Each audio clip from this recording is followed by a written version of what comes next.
I'm going to show you how I convert one piece of content into 30 days of actual content for my business. Everything that I do here is going to be using a variety of different tools. So we're going to be using Claude, we're going to use Blotato, and we're going to use Higgsfield. Each one of these play a different role within the business, but again, as I said, it's just going to show how you can actually go about doing this. Obviously, as Gary Vee says, content is one of the big things you need to be working on. The amount of content you're trying to obviously push out is going to be key. Again, key. Some people will always argue that quantity or quality, which one do you go with? Look, you try and go with the both of them, but as again Gary Vee says, with quality it's subjective. So what one person thinks is crap, another person thinks is great. And in terms of the amount of content that goes out, you can't argue with between 1 and 10 pieces of content again per day. So what I'm going to do is one recording, 30 days of content. So key concept here to understand is your core video. Let this be a podcast, let this be a live, whatever the hell it is. You need to make sure that one piece of content is solid and it's not just some generic crap that you've just pulled out of thin air. It has to be built into something that you're wanting to do and what you're wanting to focus on. Because if you end up putting a lot of research and effort into the one piece of content and it is no good, then everything that you're going to take out of that and how you're going to dissect it up into smaller pieces is not going to be worth it for you either. So that's one thing to always remember. So each platform that we do in this process will get like platform native output. So for me, the way I look at this, for 30 days of content, I look at 30 pieces of content. That's it, kind of. Is it a stretch? Depending on the video. So for my videos, they're around 10 minutes. I wouldn't get 30 pieces out of it because it's just going to repeat the same thing over and over again. However, if you have a podcast that's maybe an hour long, or you have a long form piece of content, definitely you can get 30 pieces out of it. Also on that, one of the key things to notice here is I have agents that help me write my captions for each individual platform. That ties into Blotato a little bit as well, so we will dive in onto that. And I will show you as an example of something that I've just finished for my previous YouTube video as well, so you can see that in hopefully in action if it's not finished beforehand. And then concept number 3 here is consistent presence. So the key thing to remember here in this instance is 30 days of output from a single recording session. Again, that can vary.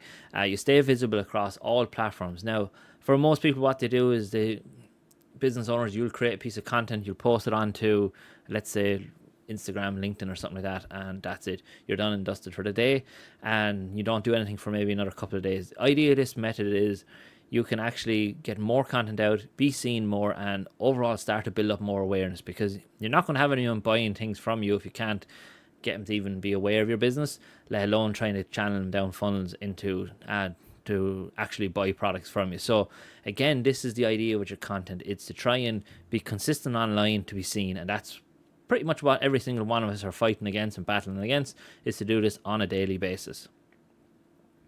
So the repurposing workflow that I use is pretty much like this. So I record a long form piece of content, which obviously in this case is a video. These videos I'll repurpose, and I'll again show you that. We have 30 to 45 minutes of on one topic. This is going to be your anchor piece of content that is going to allow pretty much AI to help you multiply, really.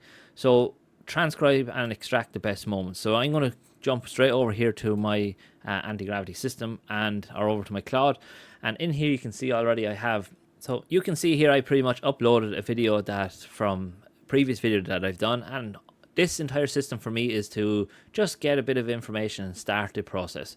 So for this I needed the SRT file. That's key for me for long form, for videos I create, because the SRT file is pretty much your transcript, and from this it's able to generate everything that you actually need for the business. So for me, what I've done here is got the transcript. So again, this, I just set it on its way, off it goes, does everything that it's meant to do.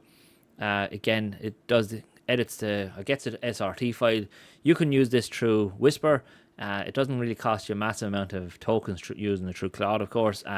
It's FFMG, I think it is, but make sure it does it through your GPU, because sometimes it can actually try and transcribe it through your CPU, which just takes forever. So what this has done, it's transcribed my video.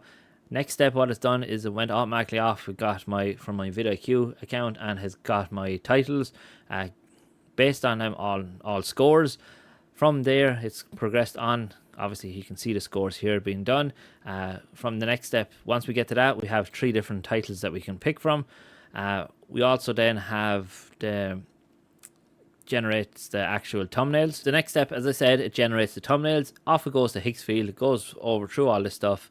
Obviously checks my credits on Higgsfield, as you can see up there. Generates all the images, and pretty much once the images are generated, it generates a few more parts of it and uploads it to Notion. And again, if we jump over here to Notion, and I just wanted to show this, and this is the actual one that it done for me. So you can see this is overall the video brief, the information. You can see then we have the actual title that we want to use here. We have the description. We have resource mentioned. Again, we have chapters, as you can hopefully see there. And then we go to tags and actually thumbnails. You can see all the thumbnails that I have here. I'd probably go with either C or D. I think could potentially work better. D potentially. But again, look, for a small channel, sometimes what can happen is not to be seen.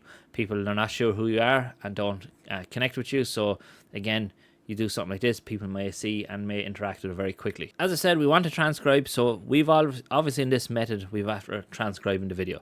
So that is a big massive chunk of what needs to be done here, because we actually have a working SRT file, and from there we can pretty much do what we want to do. Over here on the left hand side, you can see why most business owners are using AI wrong. So this is pretty much the transcription. You can see the whole lot of it has been done for me, which is absolutely bang on what I wanted. Now what the next step with this is, I come up here to my content repurposing factory. Again, hopefully you can see this over on the left. I'll try and zoom in here. So over here on the left hand side, you see the content repurposing. All I do with this is I input the SRT file into it. So the SRT file will come in here. This is an old one, obviously, and at the moment, which you can see behind my head. Once it's in there, I pretty much just tell it to go and do its work. Repurpose this SRT file. With that, it exports roughly on a 10-minute video about 10 to 12 pieces of content. This ranges from carousels, images. It basically doesn't cut the video. It gives me ideas for reels. So this is key. So because of the aspect ratio of it, it's very hard to get these to convert over to actual reels. So what I tend to do is I get this to break it down into ideas, and what this allows me to do is really quickly create individual reels. Now, yes, this is hands-on, again, because you have a bit more control over it. Now, if you wanted it, you could get it to edit the video, export it all into shorts, and the problem is going to be is because of the way I have my camera set up here, I have it on the right-hand side, and then I have the screen, it's not able to record properly this setup. And what ends up happening is you'll see parts that I'm talking and the screen is going to be cut off. So again, I don't see the benefit of that. Now, there is ways that you can do this in CapCut to adjust and mask things and things like that. But again, I don't want to do that because I feel that I still need to have some sort of control and connection to all the content that you're actually producing. So the output then, it is pretty much ready for me to go. It's all uploaded. I have it done in a way that it uploads to a folder in Cowork. Now, this is probably my own mistake that I've made. I've kind of jumped between Cowork and using the likes of this through the terminal dash commands. And this is potentially one problem that I've had with this overall setup, is I probably complicated a little bit on myself. So what I do then is all the content gets pretty much created and edited and sent over. Then what happens, I load up my Cowork, and this is where I can pretty much engage the next tool. The next tool is going to be my Blotato, where I can start to publishing the content. So if anyone, before I go into this, if anyone is actually interested in learning more or maybe getting involved in a way to build a similar tool, I provide all this inside the community. If you join the community, you get access to absolutely everything I have inside it. There is no hidden things. There's no extra things to be paid for. Pay to get in. You get access to everything I have here. And where are we? Workflows and systems is pretty much where I'm adding the stuff as I go. So you can see here the YouTube package one, which I just showed you. This will be added into it. You'll get the entire breakdown of the workflow, how it's done. It'll be a PDF, potentially guide of how to set it up, but there's enough information to get you started doing the exact same thing, provided you have the access to the tools. If you don't, there's still an option to do it. We also have a load of other different things inside the community people might find helpful.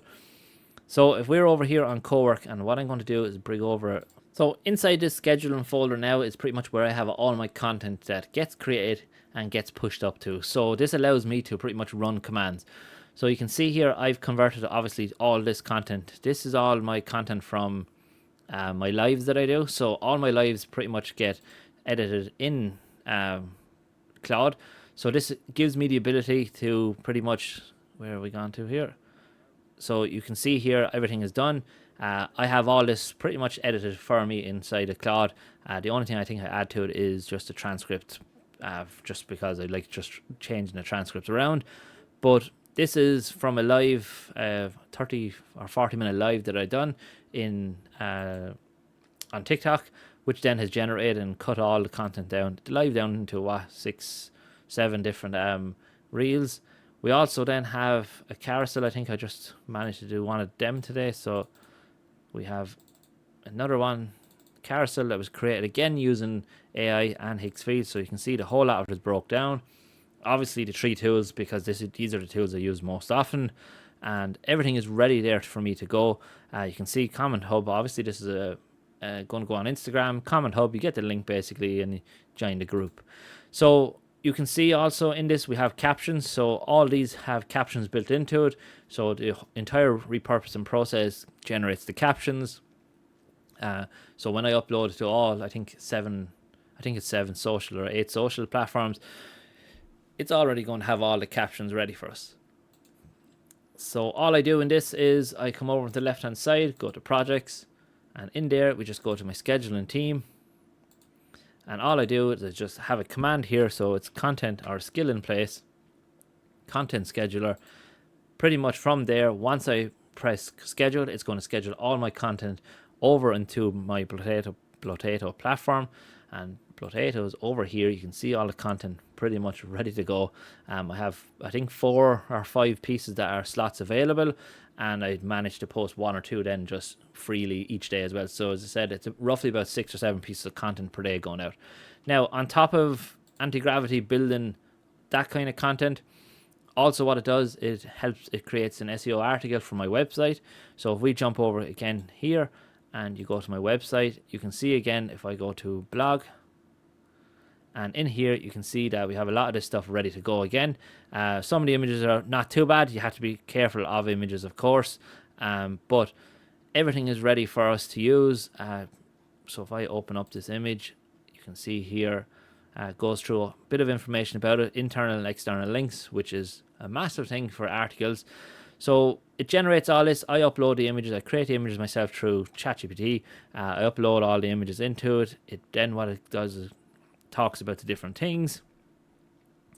Even this is relevant because this in Ireland at the moment is only a new enough website to start it. So AI ready, which is a real good initiative in Ireland at the moment. Practical guidance on AI and GDPR. We have internal links to my own articles and stuff like that. And pretty much it's optimized to help with, coming up in ChatGPT and AI search is one of the key things, because these help massively with AI search and stuff like that. So is the government support for Irish business getting started with AI? So again, it talks about this area. It helps me basically build a bit of traffic through Google search and obviously AI search. So they are the 3 tools. Obviously Higgsfield was the big one I mentioned, was to generate images. Blotato basically schedules everything, and then obviously Claude is the brain of it all.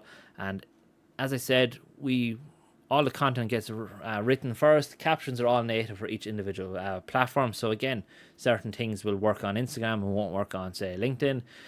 We obviously have Higgsfield to generate the visuals, schedule everything through Blotato, which is a massive time saver for me, because I can post in total, including posting, say, a similar carousel on TikTok and LinkedIn, roughly 66 pieces of content, which get me through maybe 4 days of publishing. And I can set that and just walk away from it. It's going to do that in the background for me, and everything is ready and done because I have everything built with that in mind. And that's one of the main things for it. So like I said, key 3 tools. If you're interested in learning more about them, just let me know. I can create a video focused heavily on it. One question I do get asked a lot is about some not having the tools. I absolutely hate YouTube videos that show tools and then it's kind of like, oh my god, it's going to cost me a small fortune to get it. I think you can get most of these tools for 60 to 70 euros, maybe a little bit less, maybe dollars per month. I think maybe the highest one is, I want to say Higgsfield, but I'm not 100% sure. But €20 for Claude, let's say another 20 something euros for Higgsfield, and again another 20 something for a Blotato. So I said you're up around the 60 to €70 for them all, and you're going to get a decent amount of it. If it's a case you don't have the money to pay for, say, these two tools, yes, then focus on Claude, because Claude is going to be the brain to help the business. Any output can be done and given in a prompt. If you have access to ChatGPT, you can do some of the images for free, schedule them. You just have to manually do it yourself, which is going to be a drain, but you just take it in steps. What things are slowing you down are the key things you want to be using. Yeah, that is pretty much it. This is just a brief kind of recap, I suppose, of what goes out and where. As I said, LinkedIn post, Instagram reel, TikTok short, YouTube short, Facebook post, and a blog article. And even at that, there's probably one or two more that I have automatically sent to the likes of Threads, Pinterest, I think Snapchat. There is another one I can't think of it off the top of my head, but that is the key of how I go about on a daily basis to pretty much generate content, how I grow all my YouTube channel, or all my channels, I suppose, in general, social channels, and pretty much just starting to build this out for businesses to help them. So look, if it's a case you're interested in learning more, or if you're considering setting up a business online and you're not sure because you know the big problem is going to be trying to maintain content and stuff like that, definitely look at joining the community. I have a call coming up again in every couple of days. Probably when you're watching this you won't see it now, but there is calls that I do regularly, and I think today's one will be a discussion on using Canva with Cloud Cowork. So yeah, that's pretty much it. Thanks very much. Any questions, let me know in the comments, and I appreciate all your support and taking the time for watching us. So I hope you all have a great day.